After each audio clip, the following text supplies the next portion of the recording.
오늘 이수요기도회 저녁에는 더욱 더하여지는 교회라는 메시지로 잠깐 말씀을 나눈 후에 기도를 하도록 하겠습니다. 지난 2주간 여러분들 잘 아시는 대로 우리 공동회의를 통해서 직분자가 선택이 되었습니다.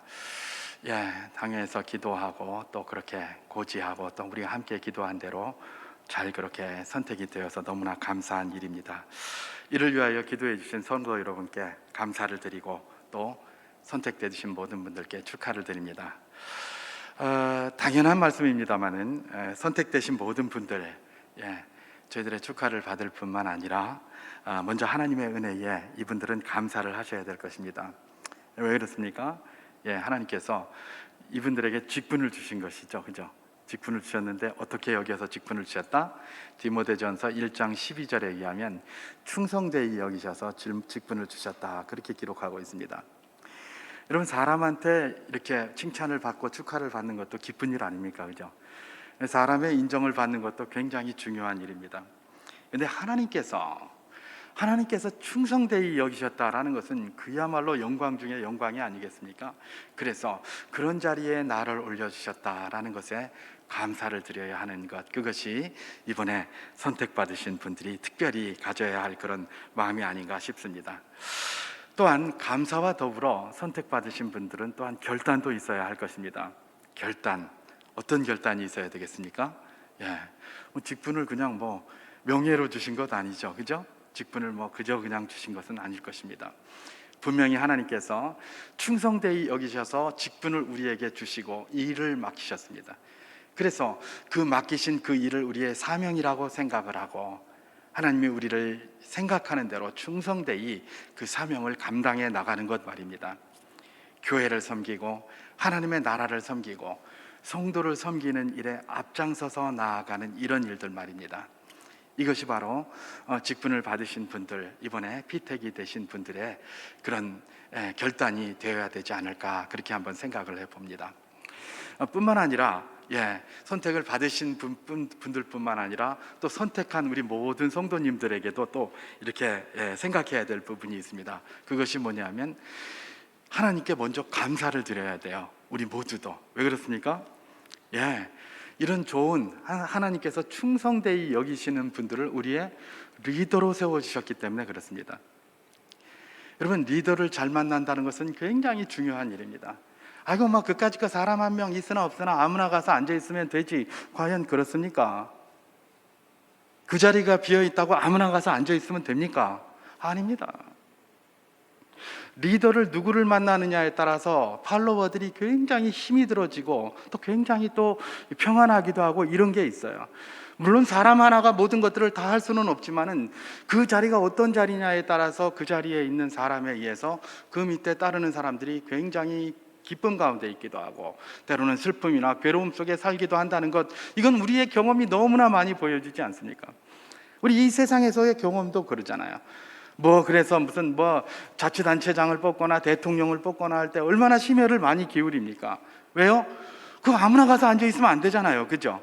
그 사람이 누구냐에 따라서 그 사람이 통치할 동안 우리가 얼마나 많은 고통을 겪어야 되고 힘이 들어야 되고 또는 기쁨 가운데 있어야 되는 것들 우리는 너무나 경험으로 많이 알아요. 근데 하나님께서 충성되이 여기셔서 직분자들을 세우셨습니다. 그러니 우리가 감사해야 될 것입니다. 왜냐하면 이분들이 직분을 가지고 우리를 섬기고 또 우리를 그렇게 바른 길로 인도하는데 앞장서실 분들이기 때문에 그렇습니다. 또한 모든 선택하신 성도님들이 기억할 것도 있습니다. 또 결단할 것이죠. 그건 결단할 것이기도 합니다. 그건 또 뭐냐? 그거는 우리가 하나님의 뜻을 가지고 선택을 하여 그들을 세워서 리더로 세웠으니 우리는 뭐가 돼야 된다는 겁니까? 팔로워가 되어야 된다는 겁니다. 제 발음이 별로 안 좋죠? 팔로워? 뒤따라가는 사람이죠. 리더가 있으면 반드시 따르는 자가 있어야 됩니다. 따르는 자가 없는 리더는 리더가 아니죠, 그죠? 나 혼자 유아독존 내가 혼자 리더다 떠들면 그거 리더가 아니에요. 우리가 리더를 세웠습니까? 그러면 그 리더를 따라가겠다는 그런 결단이 있어야 되는 겁니다. 그리고 그 리더를 따라가는 거예요. 물론 때로는 리더가 내 눈에 별로 좋지 않게 보일 수도 있어요. 여러 가지 부족한 점이 노정될 수도 있습니다. 그러나 이 뒤따라가는 사람, 팔로워의 입장에서 리더를 어떻게 보아야 합니까? 아니 저건 뭐 저래, 이게 아닙니다. 하나님의 뜻 가운데 그들이 세워졌다고 생각을 하면, 그들이 하나님의 뜻에 어긋나지 않는다면 그들에게 순종하고 그들을 따라가야 되는 것, 이것이 바로 무엇입니까? 그들을 선택한 팔로워들의 그런 결단이요 책임이다, 이런 이야기입니다. 그런데 내 눈에 자꾸 그게 부족하게 보입니까? 그러면 그것은 뭘 해야 된다는 것입니까? 하나님, 저 리더가 온전히 설 수 있도록 은혜를 베풀어 주시옵소서. 하나님의 충성된 자로서 온전히 활동할 수 있도록 은혜를 베풀어 주시옵소서라고 기도로 뒷받침해 주는 것, 그것이 바로 그런 직분자들을 세운 우리 팔로워들, 우리 모두의 책무라는 것입니다. 이 사실을 늘 기억하면서 우리가 함께 나아갈 때에 하나님의 영광스러운 영광이 우리 교회를 통하여 더욱더 빛나게 될 것이고, 우리 수정교회는 오늘 메시지의 제목처럼 더욱더 도와여주는 그런 교회가 될 줄 확신합니다. 이 선출되신 분들과 또 기존의 우리 리더들과 우리 모든 성도들이 이제 한마음이 되어서 이제 수정교회 다음 70년을 향해서 달려나갈 기틀을 마련해 나가야 되는 것, 그것이 오늘날 우리 앞에 주어진 그런 사명이기도 합니다. 그런데 참 이럴 때에 이 코로나가 이미 1년 반 전부터 발응을 해가지고 지금까지 굉장히 힘들어지고 있습니다. 그래서 이거 기틀을 놓고 나가야 되는데 도대체 어떤 방향으로 기틀을 놓아야 될지 참 잘 모르는 게 오늘 우리의 답답함이죠. 어떻게 해야 될지 잘 모르겠어요. 이건 저 교회뿐만 아니라 세상도 그러죠. 어떻게 해야 될지 몰라요. 그러니까 다 이러라 저러라 이야기를 하지만 그게 말과 계획이지 사실은 가봐야 아는 일들이 굉장히 많은 것입니다. 자, 이런 때에 우리가 어떻게 이런 어떤 앞을 내다보면서 다음 70년을 바라보면서 기틀을 놓을 수 있단 말인가? 그것이 바로 오늘 우리, 또 이번에 세워지신 그런 선택되신 우리 직분자들, 또 우리 함께 교회의 리더된 모든 분들, 또 모든 성도님들이 함께 고민하고 있는 그런 고민이 아닐까, 그렇게 생각이 듭니다. 자, 어떤 방향으로 기틀을 잡아야 될 것인가? 도무지 앞에 어떻게 펼쳐질지 잘 모르는데 이럴 때는 어떻게 해야 된다? 아까 우리 문혜영 집사님께서 기도하실 때 아주 잘 요약을 해서 기도해 주신 것처럼 제가 전에도 한번 말씀을 드린 것인데, 본질로 돌아가는 게 굉장히 중요한 것이죠. 우리가 앞길로 나가는데 어디로 나가야 될지 알지 못할 때에, 갈 바를 알지 못하고 나아갈 때는 본질로 가는 것이 굉장히 중요합니다. 여러분, 요즘 우리가 창세기를 가지고 큐티를 하고 있습니다. 이제 아브라함이 이제 하나님의 부르심을 받는 그쪽으로 지금 나아가고 있지 않습니까? 아브라함이 갈 바를 알지 못하고 본토 친척 아비의 집을 떠났어요. 그죠? 그가 갔던 것이 뭡니까? 본질로 돌아가서 하나님 믿음 붙잡고 하나님 앞에 문의하면서 나아갔던 것이에요. 그래서 그가 마침내 가나안 땅에 이르는 것 아니겠습니까? 마찬가지입니다. 우리가 어디로 가야 될지 잘 알지 못할 때에 우리에게 필요한 것은 뭡니까? 본질을 붙잡는 일에 더욱더 힘써야 된다. 본질을 붙잡는 일에 더욱더 집중해야 된다, 바로 그런 이야기입니다. 그래서 우리가 기틀을 다져야 될 것이 있다면, 다음 70년을 위해서 기틀을 다져야 될 것이 있다면 더욱더 본질에 충실하게 나아가는 것, 더욱더 본질에 충실한 교회가 되려고 몸부림치는 것, 그것이 바로 이분들과 함께 우리가 세워져야 될 다음에 대한 기틀이다, 발판이다라고 생각하면 전혀 틀리지 않을 것입니다. 여러분, 이건 역사가 증명하고 있지 않습니까? 대표적인 것이 우리 종교개혁자들 말입니다. 그야말로 엉터리가 되어 있어서 도무지 이 신앙의 앞길이 보이지 않고 교회가 어느 길로 나가야 될지 알 수 없어서 우왕좌왕하며 갈팡질팡하며 그야말로 교회가 교회되지 못하고 그야말로 그 모든 것들이 엉망이 되어져 있을 때 종교개혁자들이 끊임없이 다가갔던 곳이 어디입니까? 하나님의 말씀 아닙니까? 말씀. 신앙의 본질인 하나님의 말씀으로 돌아갔습니다. 말씀으로 돌아가자, 말씀으로 돌아가자. 그러면서 그 본질 속에서 답을 찾았고, 그 답을 찾아서 움직일 때에 놀라운 종교개혁의 역사가 일어나서 중세라는 그런 벽을 무너뜨리고 근세의 문을 열어 젖힌 것 아니겠습니까? 신앙의 본질 중에 가장 중요한 하나님의 말씀에 집중했던 것입니다. 여러분, 오늘 본문 속에서도 우리는 바로 이런 신앙의 본질을 붙드는 사람들을 발견하게 됩니다. 이 사람들은 예루살렘 교회를 이끌었던 예루살렘 교회라고 우리가 볼 수가 있을 것입니다. 이분들도 여러분 뭘 붙잡았습니까? 신앙의 핵심적인 본질을 붙들었던 분들이에요. 그래서 오늘 저녁에 이분들이 붙잡았던 것을 우리가 한번 생각하면서 오늘 기도를 하며 우리도 이것을 붙잡기 위해서 더욱더 힘쓰는 그런 교회가 될 수 있기를 주님의 이름으로 축원합니다. 자, 예루살렘 교회, 여러분, 예수님이 십자가에 달리시고 나서 유대인들이 예루살렘에 있는 모든 그리스도인들을 박해하기 시작했습니다. 사도들도 다 뿔뿔이 흩어졌고요, 모두가 다 두려움 속에서 그야말로 살 수밖에 없었던 그런 입장이었죠. 근데 예수님이 부활을 하셨고 각각 곽처에 돌아다니시면서 제자들을 다시 불러 모으셨습니다. 그래서 이분들이 다 이제 예루살렘에 모인 것입니다. 그런데 그때 지금 이 상황, 사도행전에 지금 우리가 읽은 이 상황이 문제가 해결된 상황이 아닙니다. 박해가 끝난 상황이 아닙니다. 여전히 예수 믿는 자들이 어디 모여 있다고 하면 가서 박해가 일삼아지고 그야말로 죽이려고 달려드는 때가 바로 이때였습니다. 그래서 이분들은 어디 밖에 나가서 드러내놓고 하지도 못하고 그야말로 다락방에 숨어서 같이 모일 수밖에 없는 그런 상황이었던 것이죠. 이분들에게 있는 거라고는 단 한 가지였습니다. 뭡니까? 주님께서 주신 약속, 그거 하나였어요. 주님께서 무슨 약속을 주셨을까요?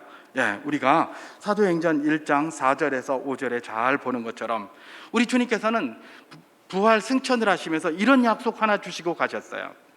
예루살렘을 떠나지 말고 내게서 들은 바 아버지께서 약속하신 것을 기다리라. 요한은 물로 세례를 베풀었으나 너희는 몇 날이 못되어 성령으로 세례를 받으리라. 이 약속 하나 주시고 그냥 가신 거예요.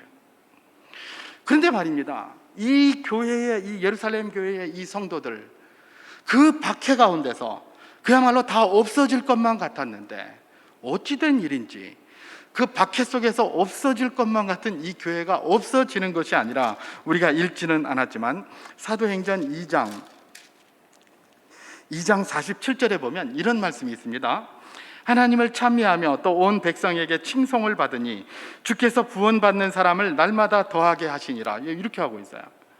아니, 지금 박해를 해가지고 금방 다 없어질 것만 같은데 어떻게 된 일인지 날마다 더해지는 거예요. 자기들도 지금 위기 속에서 어찌할 바를 모르고 갈 바를 알지 못해서 그야말로 이러고 있는 상황인데, 교회가 점점 더해져가지고 찌그러지고 없어지는 게 아니라 더 부흥해서 더 커졌다는 겁니다. 우리가 잘 아는 것처럼 하루에 3,000명이 5,000명이 회개하고 돌아오는 역사가 성령 그 강림 이후에 나타나는 것을 우리가 보지 않습니까? 바로 그렇게 된 거예요. 아니, 도대체 이들이 무엇을 했길래 이렇게 엄청난 놀라운 역사, 세상의 상황과는 다른, 그야말로 앞이 보이지 않는 그 상황과는 다른 그 상황과 그런 다른 부흥의 결과가 나타났는가? 이들이 바로 신앙의 본질을 굳건히 붙드는 것이죠. 그 신앙의 본질은 무엇입니까? 오늘 보면 14절과 15절에 잘 기록되어져 있습니다. 제가 봉독해 보도록 하겠습니다. 여자들과 예수의 어머니 마리아와 예수의 아우들과 더불어 마음을 같이하여 오로지 기도에 힘쓰더라. 모인 무리의 수가 약 120명이나 되더라. 이분들이 뭘 했다? 모인 무리의 수가 한 120명 정도 되는데 이분들은 기도를 했는데 마음을 같이하여 오로지 기도에 힘썼다, 그렇게 이야기를 합니다. 주님 십자가 사건 이후 엄청난 박해가 있어서 도무지 앞으로 어떻게 나아가야 될지 알지 못하는 그런 상황 속에서 이들이 했던 것은 무엇입니까? 기도했다는 거예요. 이들이 가지고 있는 거라고는 아까 제가 읽었던 성령을 보내시겠다, 얼마 안 돼서 나중에 조금 있다가 성령을 보내시겠다, 예루살렘을 떠나지 말라, 그 약속 하나밖에 없었어요. 그거 하나 붙잡고 지금 기도를 하는 겁니다. 그 모든 위협이 여전히 상존합니다. 두려움이 여전히 있어요. 그래서 다락방에 숨어 있을 수밖에 없었어요. 이 120명이 모인 것만 해도 그야말로 대단한데 거기에서 그냥 막 기도만 하고 있는 겁니다. 기도만. 이게 바로 이분들이 붙잡았던 것입니다. 도무지 앞에 어떻게 해야 될지 모르고 무엇을 해야 될지 모르고 앞에 어떤 일이 일어날지 모를 때 이분들이 했던 것이 무엇입니까? 신앙의 본질인 기도의 끈을 굳건히 붙들었다는 것입니다. 굳건히 붙들고 그렇게 기도한 것, 그것이 바로 무엇입니까? 이분들이 했던 전부입니다. 전부. 이 기도의 모습이 얼마나 강력했는지 성경은 뭐라고 표현하고 있다고요? 오로지 기도에 힘쓰더라, 그렇게 표현하고 있습니다. 여러분, 이 오로지 기도에 힘썼다는 것은 누가 앞에서 기도 인도자가 나와서 기도를 하고 함께 기도했다, 이게 아니에요. 그냥 막 기도하는 거예요. 거기 모여가지고 누구랄 것도 없이 다 기도하고 있는 겁니다. 바로 그런 기도의 모습을 지금 잘 보여주고 있는 것입니다. 여러분들, 이분들이 무슨 기도를 했을까요? 먼저는 주님이 주신 약속을 붙들고 기도했겠죠. 머지않아 성령이 임하게 될 것이니 예루살렘을 떠나지 말라라고 했던 그 약속을 붙들고 성령이여 임하소서, 성령 충만을 주옵소서, 그렇게 기도했을 것입니다. 그게 아마 주된 기도 제목이 됐을 것입니다. 뿐만 아니라 여러 가지 다른 자기들의 간구도 있을 것입니다. 왜 자기들의 간구는 없겠습니까? 그죠? 우리하고 똑같은 성경을 가진 분들이에요. 자기들의 간구도 있었을 거예요. 그러나 이 성령의 강림과 성령의 충만과 성령 세례를 위한 기도뿐만 아니라 저는 이분들이 여러 가지 다른 간구와 기도 중에서 주님의 뜻을 이루어달라고 기도했으리라고 확신합니다. 그 내용이 결국은 되어 있지 않아요. 그리고 이분들이 성령 강림을 기도했다는 것은 분명해요. 그런데 분명히 유추해 볼 수 있어요. 그런데 주님의 뜻대로 기도했다는 말을 직접적으로는 이야기하지 않아요. 그런데 저는 이 말씀을 묵상을 하면서 깨달은 게 뭐냐, 이분들이 다양한 기도를 했는데 어쨌든지 간에 그 모든 기도의 마지막은 뭐였다? 주님의 뜻대로 되기를 원합니다라고 기도를 했을 거라는 확신이 있습니다. 그 증거를 제가 몇 가지 대볼까요? 이분들의 기도는 그냥 범상한 기도가 아니라 우리 주님을 따라서 열심히 간구하고 나서 주의 뜻대로 되기를 원합니다, 주의 뜻대로 되기를 원합니다, 이렇게 기도한 거예요. 주님께서 성령을 보내주시겠다고 했는데 주여 빨리 성령을 보내주시옵소서 했는데 언제? 이런 질문이 있지 않겠습니까? 이런 질문이 있을 때 주의 뜻대로 되기를 원하나이다, 주의 뜻대로 되기를 원하나이다, 이렇게 기도했음이 분명하다는 것입니다. 그 근거를 제가 몇 가지를 한번 살펴보면 그렇습니다. 15절을 제가 봉독해 보겠습니다. 모인 무리의 수가 약 120명이나 되더라. 그때 베드로가 그 형제들 가운데 일어서서 이르되, 이렇게 얘기를 합니다. 지금 전부 다 그냥 누구랄 것 없이 전부 앉아서 120명이 막 각자 기도를 하고 있습니다. 한참 기도하는 가운데 누가요? 그 자리에서 베드로가 벌떡 일어서는 거예요. 그래서 지금 뭘 전합니까? 시편 말씀을 가지고 이제 여러 가지 그런 증거를 하고 있는 것, 우리가 읽은 그런 내용들이죠. 가룟 유다가 이렇게 그 한 일들, 그리고 그 사람을 대신해서 사람을 뽑은 일들, 이런 것들을 쭉 이렇게 이야기를 하고 있는 것이죠. 여러분, 이 모습을 갖다가 그대로 본따 가지고 하는 그런 교파가 있죠. 퀘이커 교도, 쉐이커 교도, 이런 분들이 그런 분들이에요. 그래서 같이 막 기도를 하다가 하나님께서 감동을 주시면 기도를 받은 사람이 전기 막 일어나가지고 벌떡 일어나가지고 하나님 말씀이다라고 막 선포하고 이렇게 하는 모습들이 바로 그런 모습들이거든요. 120명이 열심히 막 저마다 기도를 하다가 베드로가 갑자기 벌떡 일어난 겁니다. 그래서 뭐라고 얘기를 합니까? 여기서 쭉 해서 뭡니까? 16절에 형제들아, 성령이 다윗의 입을 통하여 예수 잡는 자들의 길잡이가 된 유다를 가리켜 미리 말씀하신 성경에 응하였으니 마땅하도다 라고 하면서 밑에 메시지를 쭉 전하는 것입니다. 쭉 전하는 거예요. 근데 여러분, 한번 가만히 생각해 보십시오. 지금 뭘 하자고 이야기를 하는 겁니까? 베드로가 사도 공석을 메우자라고 지금 제안하는 것 아닙니까? 그죠? 사도 공석을 메우자고 제안을 하는 거예요. 근데 여러분, 지금 이 때가 어느 때입니까? 지금 언제 자기들이 잡힐지 몰라요. 언제 유대 사람들이 자기들을 공격해 들어와 가지고 자기들을 다 체포하고 핍박을 가할지 알 수도 없는 이런 상황이에요. 이런 상황 속에서 지금 사도 베드로가 벌떡 일어나서 한다는 말이 무슨 말이에요? 사도 공석 메우자, 이 일하고 있는 거예요. 원래 이럴 땐 뭘 해야 될까요? 뭘 해야 될까요? 사도 공석이야 평소에 좀 시간 있을 때 하면 되잖아요. 그뒤 이렇게 핍박 가운데서 그냥 발발 떨고 있을 때, 그 사도가 없는 것도 아니고 이미 11사도가 있는데 거기 무슨 공석이 그렇게 바빠가지고 공석을 채우려고 해요. 그렇게 해서 지금 두려움 속에서 기도하고 있는데 말입니다. 그게 먼저 바쁜 게 아니잖아요. 어떻게 하면 이 핍박으로부터 우리가 좀 안전할 수 있을까? 어떻게 하면 우리가 이렇게 모이는데 이런 식량이나 먹을거리나 이런 것들을 공급할까? 이런 계획들을 세우는 게 일반적이지 않겠습니까? 근데 꼭 사도의 빈자리를 채우라, 이런 이야기합니다. 여러분, 근데 성경을 가만히 보면 이런 게 굉장히 많아요. 여러분, 우리가 여리고성 앞에 있는 그것도 보십시오. 그죠?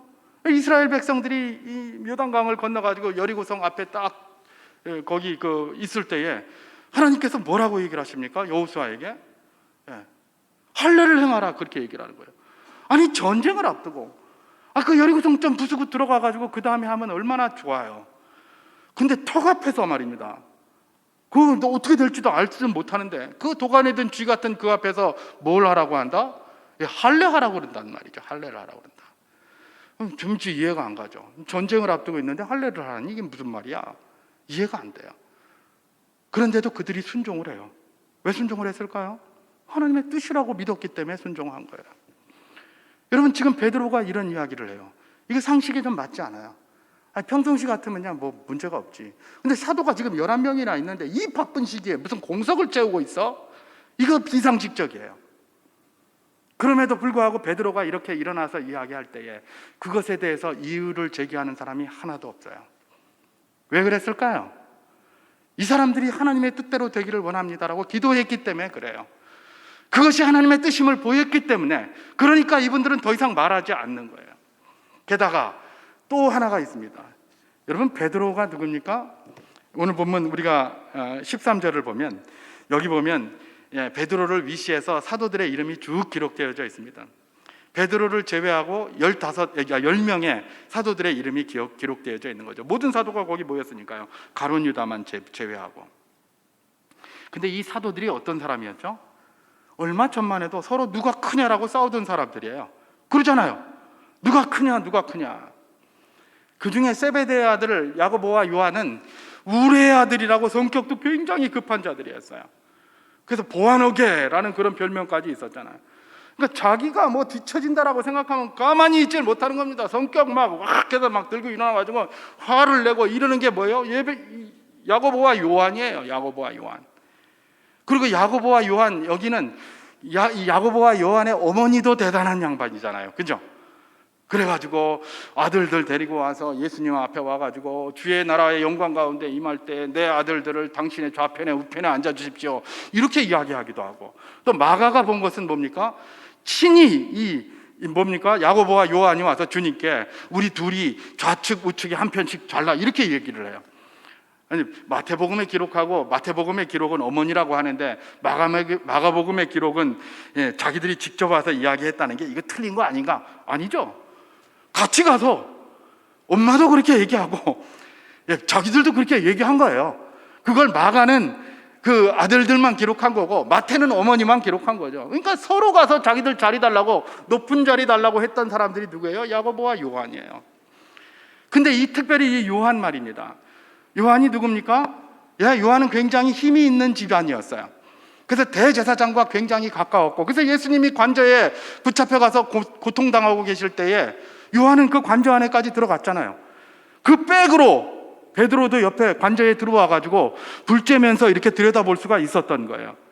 근데 거기서 요한이 뭘 봤습니까? 베드로가 예수님 모른다고 3번이나 부인한 것까지 봤어요. 누가요? 보아노게 요한이 봤단 말이죠. 근데 지금 뭐예요? 그 베드로가 갑자기 기도하다가 뭘 자기가 벌떡 일어나가지고 이게 뭐 하나님께서 이렇게 하셨다고 하면서 이게 시편에 이른바 맞는 말이다 하면서 공석 채우자 막 이런 얘기하면서 사도의 기준을 막 이야기하고 이렇게 있습니다. 그런데 제자들이 조용합니다. 날마다 누가 크네라고 싸웠던 제자들이 한마디도 안 해요. 특히 이 요한은 베드로의 약점을 너무나 잘 알고 있어요. 그런데도 아무 말도 안 하고 있어요. 베드로가 앞서서 그 이야기를 했다는 건 뭡니까? 베드로의 그 리더십을 인정을 했다는 거예요. 아니, 이 사람들이 뭐예요? 누가 크냐를 지금까지 이야기했던 사람이고 방금 전까지 그의 그런 연약함을 봤던 그런 사람들인데 아무 말도 하지 않아요. 평소 같았으면 어떻게 되겠습니까? 야 베드로, 니 왜 일어나노? 니 앉아라 그냥. 니 뭔데 일어나서 헛소리 하노? 이게 정상이잖아요. 이 사람들의 평소 성정은 그게 정상이에요. 니 뭔데 니 맘대로 일어나서 헛소리 하노? 앉아라 그냥. 무엇이 예수님 앞에 3번이나 부인하고 말이야. 이게 정상이에요. 그런데 놀랍게도 아무도 그런 것에 대해서 토를 달지 않아요. 거기 백성들도, 함께 기도하던 다른 사람들도 토 안 달고, 이 사도들도 토도 안 달고, 이게 뭐예요? 베드로의 리더십을 그대로 인정하고 있는 거예요. 여러분, 이런 것들이 바로 무엇을 의미할까요? 하나님의 뜻을 구했기 때문에 이런 일이 일어나는 겁니다. 하나님의 뜻대로 되기를 원합니다라고 이렇게 기도를 하기 때문에 이런 역사가 일어나는 거예요. 그렇게 하지 않았으면 이런 일이 있을 수가 없는 것이죠. 여러분, 사도로 뽑혔습니다. 누가 뽑혔습니까? 예, 추천받은 것은 그 뭡니까? 바사바라고 바사바라고도 하는 사람과 유스도라고 하는 사람, 뭡니까? 요셉이고 하나는 마띠아 이렇게 돼 있었어요. 근데 그 중에서 두 명이 추천받았는데 그 중에 한 명만 됐어요. 이것도 사실은 굉장히 시험거리가 될 가능성이 많아요. 그죠? 두 명 추천받았는데 한 명. 뭐 우리처럼 뭐 한 10명 중에서 뭐 예를 들어 5명 된다. 이런 거는 뭐 그럴 수 있어요. 근데 두 명 딱 됐는데 한 명 되고 둘 중에 한 명 되고 한 명 안 됐다. 이러면 이게 좀 마음이 많이 심심하잖아요. 좀 심심하다 그러나? 이게 심심하다는 표현이 그러네요. 좀 섭섭할 가능성이 굉장히 높아요. 근데 아무도 그런 말 안 해요. 여러분, 뭐 교회에 무슨 뭐 중직자 뽑은 거 아닙니다. 사도 뽑은 거예요. 사도. 창설 직원인 사도를 뽑은 거예요. 이제 모든 것들을 그분들한테 다 맡겨야 돼요. 모든 전권을. 이분들의 전권이라는 건 보통이 아니에요. 하나님의 말씀을 기록하는 자들이고 모든 자들을 그 말씀으로다가, 심지어 베드로는 나중에 아나니아와 삽비라를 갖다가 저주까지 하면서 그런 내용이 나오잖아요. 그죠? 뒤에 그런 전권을 주는 그런 자리였는데도 불구하고 아무 말도 하지 않아요. 아무 말도. 여러분, 제가 이렇기 때문에 이분들이 무엇을 기도했을 것인가? 첫 번째로는 주님께서 주신 그 약속, 예루살렘을 떠나지 말고 성령의 충만함, 성령이 내릴 때까지, 성령을 받는, 성령 세례를 받을 때까지 기다려라. 주여 성령을 주시옵소서. 이렇게 기도했을 것입니다. 그건 분명히 기도했을 것입니다. 그리고 또 하나, 여러 가지 간구를 했을 텐데 그 간구의 가장 마지막은 우리 주 예수 그리스도께서 하신 것처럼 나의 뜻대로 마옵시고 아버지의 뜻이 이루어지기를 소망합니다. 이렇게 기도하셨을 것이다라는 것입니다. 그래서 이런 놀라운 일들이 일어나게 되는 것입니다. 여러분, 이번에 선택되신 분들과 우리 모든 교회 성도들이 함께 기틀을 다져 나가야 합니다. 그 기틀은 어떤 기틀이어야 합니까? 신앙의 본질을 붙드는 것이어야 합니다. 특별히 그 신앙의 본질 가운데 오늘 더하여지는 교회의 대표적인 모습으로 우리에게 비춰지고 있는 예루살렘 교회가 처음에 실시했던, 갈 바를 알지 못할 때에 그분들이 꼭 붙잡았던 이 기도 말입니다. 이 기도를 붙들고 나아가는 일에 우리가 더욱더 힘써야 합니다. 우리가 갈 바를 알면 뭐 또 들어봐도 돼요. 근데 지금 갈 바를 알지 못하고 이전보다도 더 힘든데 우리가 처해 있습니까? 더욱더 주님의 은혜를 의지하면서 주님의 약속의 말씀을 붙들고 주님의 뜻대로 이루어지기를 소망합니다라고 기도하면서 나아가는 것 말입니다. 그것이 바로 이 수정교회가 더하여지는 교회가 되기 위한 중요한 기반이요 기틀이다, 그런 이야기입니다. 이런 일 때문에 총회에서도 내년에 70일 기도, 새벽 기도회 이래가지고 뭘 선포한다고 이렇게 이야기를 하시더라고요. 여러분, 이런 것들은 굉장히 중요한 일들입니다. 신앙의 본질 가운데 이 기도를 붙들고 나아가는 것, 우리가 갈 바를 알지 못하고 어떻게 하지 못할 때에 주여, 주님께서 약속하신 바 우리에게 이루어 주실 줄 믿습니다. 주님의 약속 붙들고 또 주님의 뜻이 이루어질 것을 믿으며 기도하며 나아가는 것 말입니다. 그것이 예루살렘 교회를 더하는 교회가 되게 하였고, 나중에 사도행전 16장 이후에 나오는 안디옥 교회를 더하는 교회가 되게 만들었고, 오늘 우리 수정교회를 더하는 교회가 되게 하실 줄 믿습니다. 이 자리에 계신 모든 분들, 오늘 이 저녁에 기도하러 함께 오셨습니다. 우리도 전심으로 기도하기를 소망합니다. 주님, 약속의 말씀이 우리 삶 가운데 풍성히 이루어지고 우리 교회 가운데 이루어지게 하여 주시옵소서.